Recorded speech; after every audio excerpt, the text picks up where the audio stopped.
Hey everyone, welcome to the Roto Grinders Morning Grind podcast. I'm your host, Stevie TPFL. It's February. It's the 9th of February. It's 2017.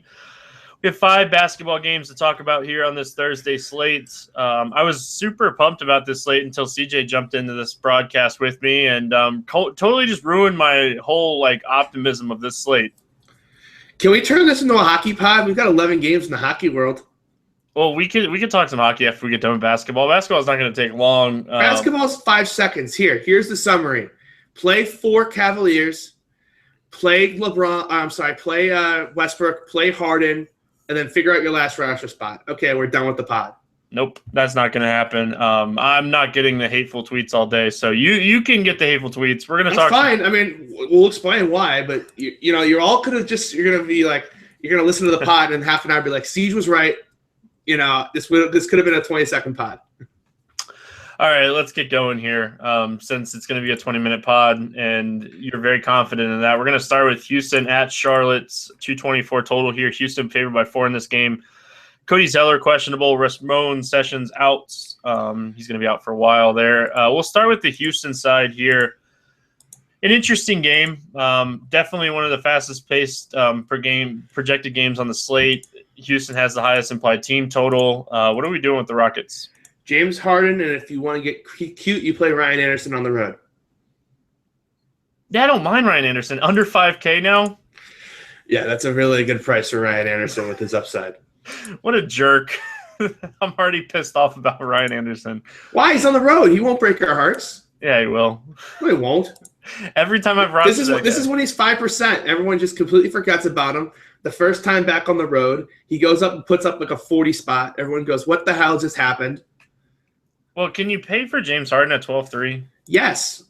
Okay, I thought so too. I was just making sure. He's not 13,000. Guys, in case you don't know already, it looks like the Cavs are sitting the entire Big Three. So when I say play 4 Cavs, it's just like 4 3K guys. So yeah, there's a ton of cheap Cavs guys that we'll talk about in a few minutes. So outside of Harden, we talked Ryan Anderson. Is there really anything else? Like Capella's price is just too high. Trevor Ariza just hasn't been doing much. We do like small forwards against Charlotte. Anything else that really stands out to you here? No, not really. I mean, I guess if 2 of the Big Three shockingly travel and play, I guess I could get talked on to Capella.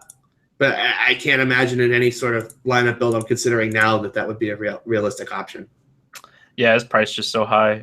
Looking at the Charlotte side, they're obviously receiving a massive pace up bump here going against Houston. Good matchup as far as facing this defense. Man, can we trust Kemba in this spot? No. No? No. All right. He's 10 for his last 37. And if you take the game before that, he's 11 for his last 32. We know Kemba can get streaky, and right now he's in a cold funk. And Beverly defense certainly isn't going to help that. So the guys I'd be interested in are Batum, Frank the Tank, Marvin Williams, if Cody Zeller sits out one more time. Otherwise, it's kind of just Batum for me.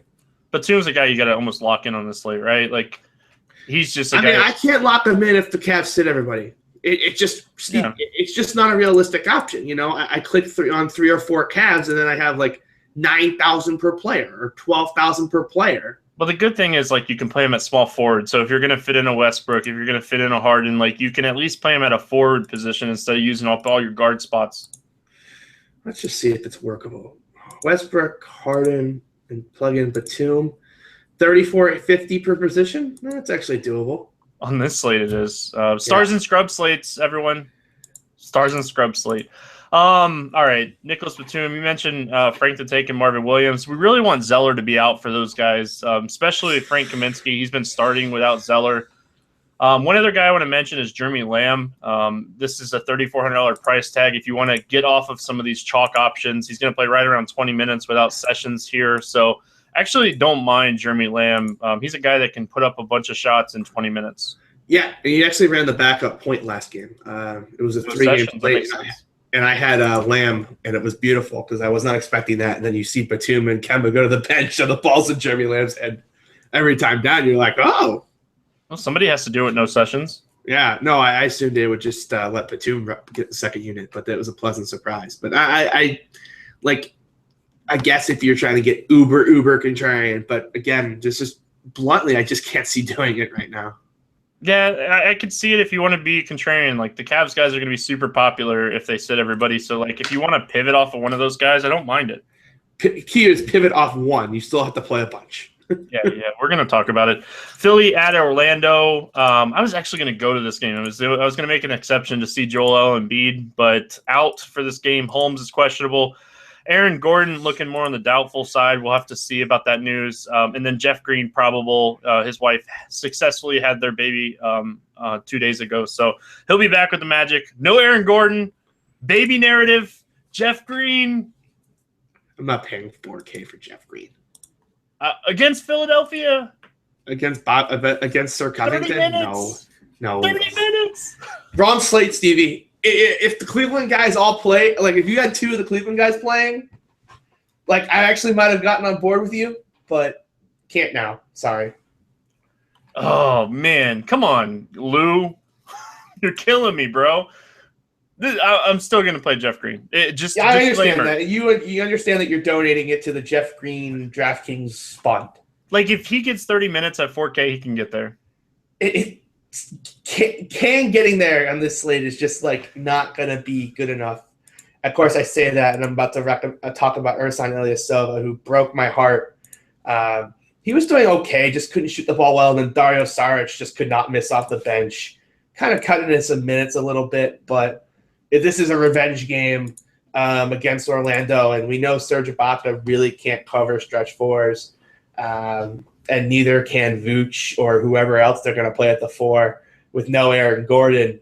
It's tough to say no to Ersan at this 5,600 price tag. He has 50-point upside. It's a boom or a bust, but boy, I have to consider it. I think you got to look at Covington too. 5,400. He's going to shoot the ball a bunch without Embiid. Nobody really to stop him defensively. Like Jeff Green is not the best defender in the world. Fournier is not the best defender in the world. So like Covington at 5,400, that's a really, really nice price tag as well. Obviously, we're talking stars and scrubs a lot here. So like we're mentioning these guys and they're good plays. It's just how many of these guys are you really going to need or play today is the question. One, like on my preliminary team, I had 4 Cavs, Westbrook, Harden, and I had 1 roster spot left.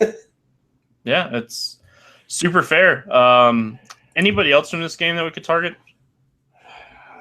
I don't see them. Vooch has destroyed Philadelphia for I don't know as long as like he's lived. Yeah, and especially if like Okafor and Noel, like definitely like Vooch in tournaments. If the problem is the price is just they're like, oh hey, he's got good BVP, so let's just jack him up to 7,700. Might keep the ownership down a little bit though, at least. How excited are you for baseball, man? You mentioned BVP and like I just got up from a nap, so I'm super excited. I'm wide awake now that you mentioned BVP. So we could talk about Cleveland at Oklahoma City. There was a lineup for this game. It got pulled down. Shumpert is out. We know that. LeBron is doubtful. Even before the game, they said that. And then after the game, Tyrone Lue said, Kyrie, the big three might rest here, and he's going to let us know tomorrow. So let's attack this game 2 different ways, CJ. We got. Let's be clear. He said they probably all will rest. Yeah, probably all will rest. LeBron is out. Let's just call LeBron out. Yeah, Shumpert's out. So all right. The question is, are they even going to get on the damn plane? Like, what's Cleveland's schedule after this? Do they have a home game on Saturday? I don't know. I mean, it all depends really if they have to get on the plane anyways. If they have to get on the plane anyways, they could play. But, like, if they don't have to get on the plane, I can't imagine that they're going to play. Any of them will play. They play at home on Saturday. Yeah, I don't see that one happening. Yeah, they play at home on Saturday. I think LeBron travels still. Well, he's like the one that for sure is going to sit. So we'll see. Yeah. Well, all right. Let's attack this 2 different ways. Let's talk Cleveland because nothing's really going to change from Oklahoma City regardless. Let's talk Cleveland with Kyrie and Love. It's Kyrie and Love, right? Yeah. Okay, great. We talked about him with. Let's talk about it without. Without Kyrie and Love, assuming LeBron's out, man, there's just so many options here on the cheap. Like, McRae, Liggins, Korver, Fry, Tristan Thompson. There's five. Jefferson. Man, there's a ton of 3K guys for our game today. Yeah, right. We've been complaining about the lack of 3K guys. No such complaints today. No complaints at all. Like, what we're trying to get across here. If we get news, and we should get news, if these guys are out, it makes the slate really weird. It makes it a one lineup per site day for me. The last time we said that. Yeah, we had the absolute nuts. That's fine. I'll take the absolute nuts on one lineup today. All right. Let's talk about Oklahoma City Thunder. Regardless of who plays for the Cleveland, we're definitely targeting Westbrook here. Outside of Westbrook, I think Steven Adams is in a good spot too. Yeah, the only problem with Westbrook is just like how long is he going to have to play? I think that's going to be like the only thing. It's like if all three sit, if all of them sit, I mean, you can make the case that like he's not going to pay off this salary.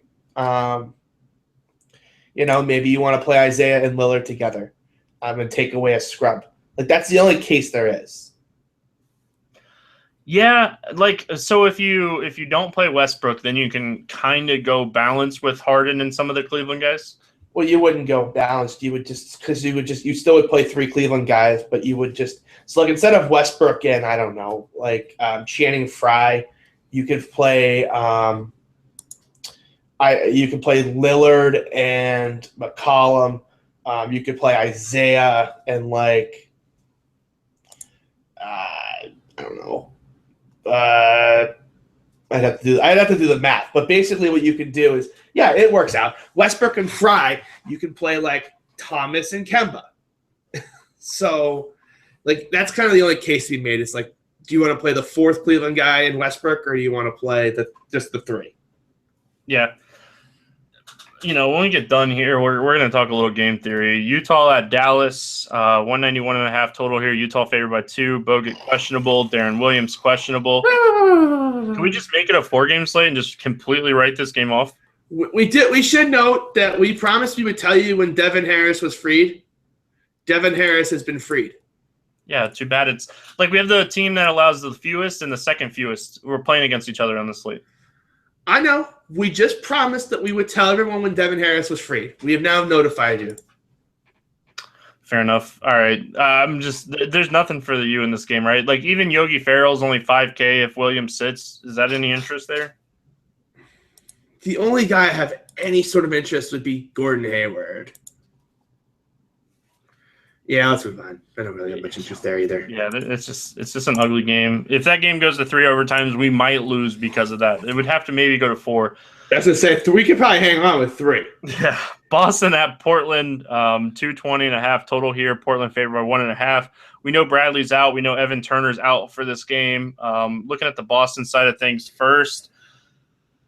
Good matchup for the Boston Bigs. We like Portland attacking them with the Bigs. Any interest here in any of these guys? I think you're going to see a motivated Boston team. They put up a real stinker tonight in Sacramento. This did not look good. The wing play, this has been bad for about a couple weeks now, and it finally came home to roost. So I think you're going to see a much better performance from the Celtics today. I think Isaiah is firmly a play. I think Horford is firmly a play. I think Jerebko is kind of sneaky. But really, it's kind of just those 3. Yeah, maybe Jay Crowder against Mo Harkless, but I'm not in love with that idea. You could pivot off of Westbrook to Thomas. Yeah, I think that's the question you want to ask. But it was birthday revenge. Do you really want to go here? Portland is kind of no-showed against Boston in the past. He crushed the first time these teams played, but I think that game went to overtime. But honestly, I could see the Celtics putting up another dud here. It wouldn't surprise me.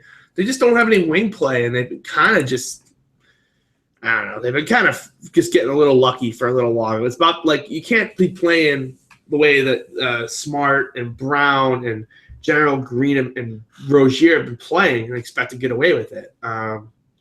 So I'm not too surprised about it, but I think you could stack it up with Lillard Thomas. I think is what I don't think I'd play a one-off from Boston. Fair enough. Looking at the Portland side, you mentioned Lillard, McCollum. What's your interest level on these guys? I don't have a ton of interest in McCollum. It's going to draw a tougher matchup against the bigger Jaylen Brown, Marcus Smart. But Damian Lillard, I think, is a good option.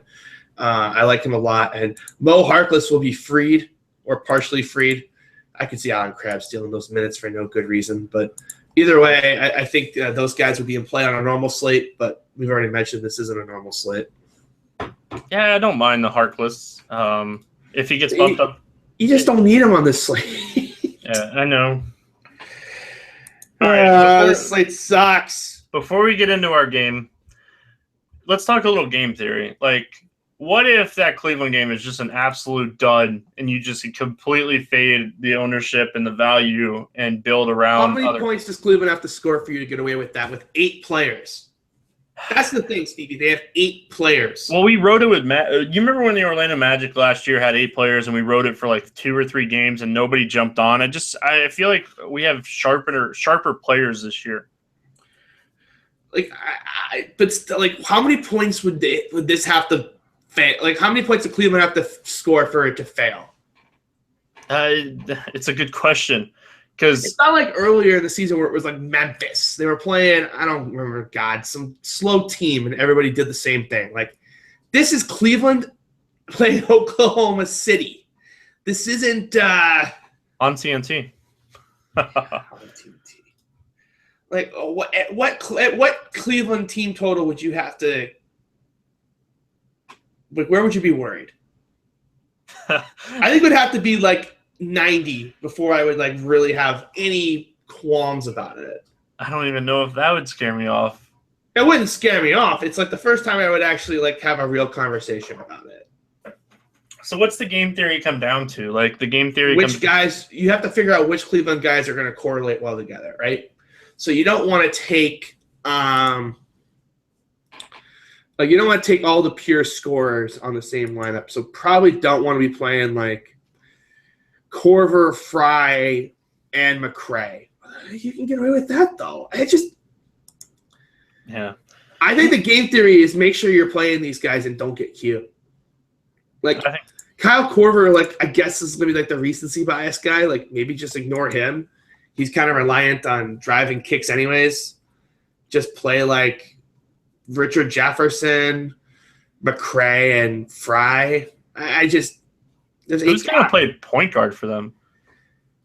McRae or Liggins, I would guess. Maybe Kay Felder gets freed. I think it's a fair question, I would think, right? It could be Kay Felder. Like I probably would play Felder, McRae, and like Felder, McRae, and like. Is there anybody you want to fade from this team? Korver. Okay. I think it's just like he just shot completely lights out. And it's like the recency bias, like the whole world is going to be on him.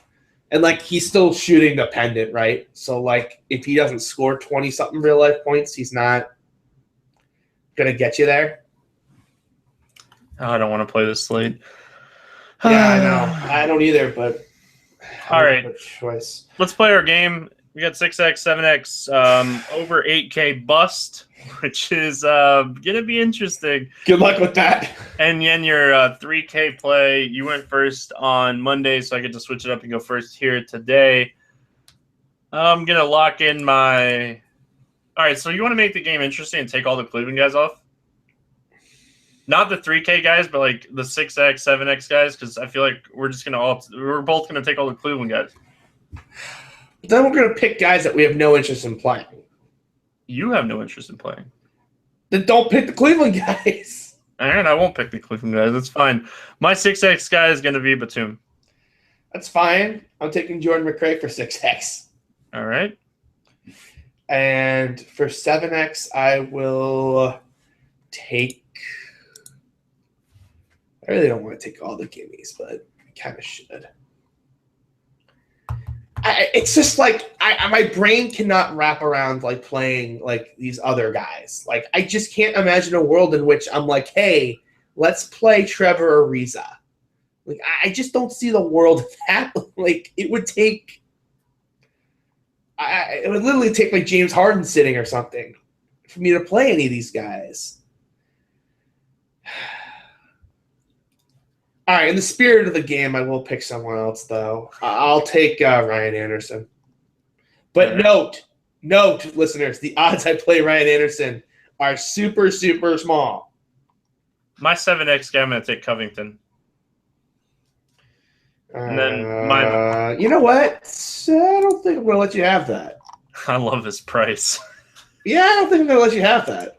Oh, man, I love his price. All right, I don't think I'm going to let you have that. Sorry, buddy.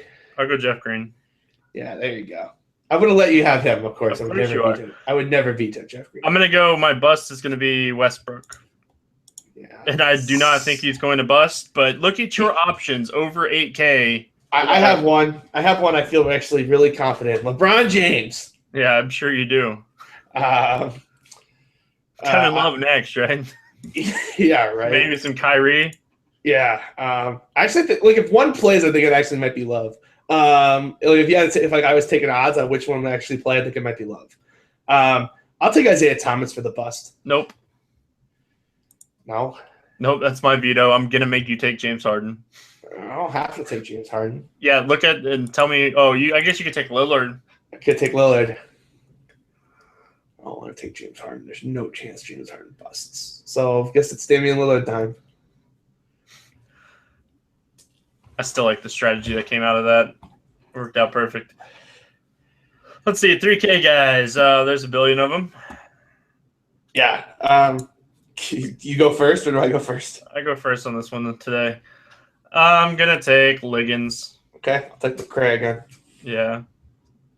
I almost hedged. I think Kay Felder's actually better than Liggins for what it's worth. That's fair. If they're down to 8 guys, like he's actually going to play 25 minutes, and that guy can actually like shoot. Where the damn Liggins just can't shoot to save his fucking life. Excuse my language, but like he just can't. You could definitely take Jefferson there too at 3K. Yeah, like I would much rather take those guys over. Like I actually think Liggins is probably going to be a guy that I just like avoid before it's all said and done. But Ty Lue, if you haven't listened to this podcast, can you please just give us Kyrie and Love, please? Yeah, make this like if those two play, I'm going to script the slate. If they sit, I'm going to play one lineup. Like, sorry, DraftKings and the problem is you're not going to know in time either. That's the worst part. You won't know. Hopefully the tournaments aren't full if they play. They will, though. Of course they will be. Of course. All right, let's talk. You wanted to talk some hockey. You have any I was being more facetious than anything, but we can definitely talk hockey. No, I just want your favorite stack of the slate. That's all. We're not talking. There's actually a bunch of really good stacks. All right, well, give me your stacks. I might play some of these line stacks then. Don't play Washington. That's a trap for sure. I like Columbus a little bit, but maybe more the goaltending in that game. Bruins fired their coach. That's always a nice sneaky option there. Maybe the team shows up a little motivated at home. Don't love them, but that's kind of a deep tournament team only. Favorite stack, though, is probably going to be it's tough to get away from the chalk, but I think Pittsburgh's in just a great spot. I like them a lot. So I'd say my top 2 stacks are probably Pittsburgh and probably Columbus. All right, fair enough. Any final thoughts before we get out of here? I know it's a short pod today, 5 games. We'll be back tomorrow. The slate looks pretty juicy tomorrow, so we'll definitely have some. You want to talk about NASCAR? You want to vent on NASCAR?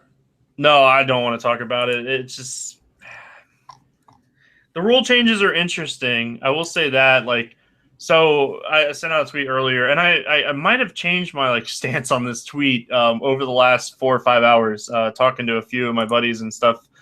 So NASCAR has made a rule change to make safety a little bit better. So what they're doing is you get 5 minutes on pit road to fix your car, and you cannot replace something that's on the car. So let's say like a fender or something is just destroyed. You can't actually do what you were able to do before, like go get a whole brand new nose, replace the nose, and go back out on the track. If you go to the garage, you're done for the race. So that's it. Like if you go to the garage, you're done. You get 5 minutes on pit road to fix what you need to fix. You go to the garage, you're done for the race. You're not coming back out. So thinking about it more and more, I love my listeners here, so I will say that I think this is going to open up some of these punt options that we're going to have at the back of the field to some extra place differential points. It's going to be something that I'm going to definitely jump on at Atlanta. Daytona is a big difference. If you wreck at Daytona, you're not going back on the track anyway. So it's a big difference. But some of the intermediate tracks, these guys get down 10, 12 laps. They're crappy cars, and even with damage, you can get it fixed and get back on the track, and you can run laps and still be faster than these crappy cars. And that's just not going to happen anymore. So at the end of the race, we might be looking at, 25 to 30 actual running cars. And if you got a guy that's starting 40th and he's just able to stay out on the track, he's going to be looking at 10 to 12 place differential, and 10 to 12 points is very solid at those punt positions. So it's going to be interesting to see how it all works out. I think that my volume for the first 5 weeks of NASCAR is going to be a lot lower than what it was at the end of last year, because I got to see, all these rule changes are going to make a lot more strategy on track. We have the sections now where they're paying out points in 3 different parts. It's like 3 different races in one race now. So it's going to be something that I'm going to talk more in depth in the NASCAR package. I did the first video for the NASCAR package today. If you guys have the NASCAR package, you guys can check that out. It was a very introduction type video. It was 20 minutes long. It talked about stats. It talked about scoring and all kinds of terms and stuff you guys need to know. So if you do have the package, make sure you guys are checking that out. If you don't, it's on demand, and that means you just got to buy the package. That's all. See, for someone who didn't want to talk about it sure sounded like you wanted to talk about it. I was aggravated. When it first came out and I saw people because they had their sanction rules kind of meeting today, and that came out today, and it's just why? And then you think about it more and more, and you're like, I get it. They want these cars on the track that are just running out there with parts falling off. That's super dangerous and could cause a bunch of shit. I would have won Homestead. I would have won the live final if they would have pulled the white car that went to the garage for 30 laps. So it could have benefited me a lot last year. So so that's what you're saying. It's 1 year late. It's 1 race late. Introduced that for Homestead last year. No. So the more and more I think about it, what they're doing, what NASCAR is doing with Monster is, they're bringing racing into 2017. We've been stuck in the 90s and the 80s for so long with NASCAR. Monster's bringing it into 2017. So I'm excited to see what happens here with NASCAR this year. Should be fun. You guys should get the package now, because there's going to be a point where we're just going to stop touting it because I like winning money. So I haven't won a lot of money recently. So I forget how much money I'm going to win, and then I'll win all the money and just be like, you know what, listeners, you don't need to figure this out. Figure it out on your own. Yeah, and I found out today that we will have a NASCAR lineup builder here at Roto Grinders. Just so everybody knows, this is public knowledge that it'll be coming out before the Daytona 500. It will be available for everybody. You'll have to import your own projections or fill out your own projections. If you have my NASCAR package, my personal projections are going to go into the lineup builder for you with one click of the button. So you'll have my projections and the lineup builder. Is there any reason not to buy the package now? There was no reason before. So anyway, that's gonna do it here. CJ, you just did a podcast yesterday in your package, didn't you? Yeah, I did. I had winning 247 and probably my last login, and we went deep into the slate, and we had some real gem home runs. We went in depth. You can check it out. It was mostly slate specific, but we talked about the Pelicans' defensive tendencies. We talked about some more teams, kind of just how they whirl defensively, and maybe some weaknesses that you weren't quite aware of. We said Joe Johnson would go for 7X. I think he ended up going for 9 or something. Fair enough. Let's see here. One of the only guys that I touted yesterday, because when we do the 3-man pod with Notorious and SBK, I deflect a lot to those guys. And one guy that I absolutely love was Wiggins. So trying to pull him up. I even talked about him on my premium show. I don't know what he ended up with. My man Wiggins. Yeah, he came through, didn't he? 51 DK points. So yeah, got the job done. I said fade Jazz Pelicans on our show today. That would have worked out too. Yeah, that would have worked out quite well. God, I hate this slate. The slate's so stupid. Jrue Holiday. I should have made that bet with you on the show. What was it? Jrue Holiday against Jeff Teague or Schroeder, one of the two. Oh, there's no way I was going to let you do that. Those are my favorite plays in the slate. Get out of here. Oh, man. I wish we had something else to talk about. Like, I legitimately want to talk about something, but God, there's like literally nothing to talk about unless the pricing for Friday is out already. No, we'll talk Friday tomorrow morning. Oh, man, it's so dumb. The slate. Like, I want to wake up tomorrow and get back from my bike ride and it say Kevin Love and Kyrie expected to play with LeBron out. Yes! God, that would be so great, but I have a feeling I'm going to wake up to all three did not take the team flight to Oklahoma City. And it's going to be like, okay, yay, I get to go back and watch preseason tape and figure out which guy I want. Woohoo! I'm so mad that, like, if I'm TNT, like, how mad are you if you're TNT right now? Pretty pissed. Like Andre Roberson, is that like a thing? Like, we should have probably mentioned him. Like, is he going to be a thing again? This guy can't miss. But, yeah, but he's gonna start missing, right? Like, is he gonna miss layups against Richard Jefferson? He's only 3,800. I know. Another pivot off of some of these popular plays. Yeah, I don't mind that one. Although we know what Andre Roberson is, but then again, layups against like Kay Felder and McRae are probably some pretty high percentage shots. But look at his last two games, CJ. 2 blocks and 2 steals. That's 8 fantasy points. You don't think he's going to get those again against the Cleveland backups? That's true. All right, fair point. Fair point. See, all these people that listen to all the way to the end now just got like a secret pick. There you go, and then we're gonna get like, why didn't you talk about Roberson? He's been great. Yeah, right. Why didn't you talk about him? We talked about him. You just got to listen to the end. Yeah, like, what are you doing? Why aren't you listening to the whole podcast? Right? To be fair, this last 5 minutes has probably not been our best work, but whatever. Yeah, we're just rambling. We're bored. We want to talk about something. Like Stevie just woke up from a nap. Like I'm pumped and ready to go. I want to talk, and there's just like literally absolutely nothing to talk about. We can talk about how bad I beat you and Grant in the draft. We can talk about that if you like. I mean, your team was awesome. There was no doubt about that. I called my shot right after the draft was done. As I was tilting, throwing my phone. I was so tilted for that 3:30 show. All right, let's get out of here. We'll be back tomorrow with the Morning Grind podcast. It'll be me and CJ once again. So good luck in your contest tonight, and we'll see you then.